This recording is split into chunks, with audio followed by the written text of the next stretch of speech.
भला जब हम मर गए और मिट्टी और हड्डियां हो गए तो क्या फिर उठाए जाएंगे? और क्या हमारे बाप दादा भी जो पहले हो गुजरे हैं? कह दो कि हां और तुम लोग जलील होगे। बस वो तो एक जोर की आवाज होगी और ये उसी वक्त देखने लगेंगे और कहेंगे हाय कमबख्ती हमारी, यही जजा का दिन है।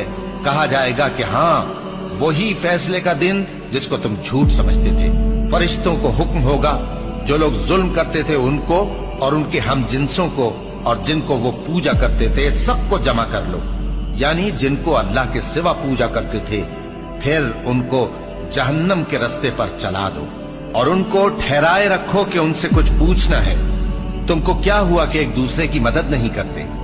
असल बात यह है कि आज ये लोग अपनी गलती तस्लीम कर रहे हैं और वो एक दूसरे की तरफ रुख करके सवाल जवाब करेंगे। पैरोकार अपने पेशवाओं से कहेंगे कि तुम ही हमारे पास दाईं तरफ से आते थे।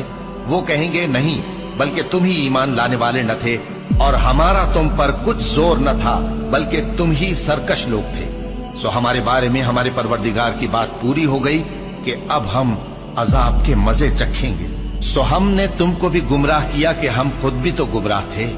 बस वो उस रोज अजाब में एक दूसरे के शरीक होंगे। हम गुनाहगारों के साथ ऐसा ही किया।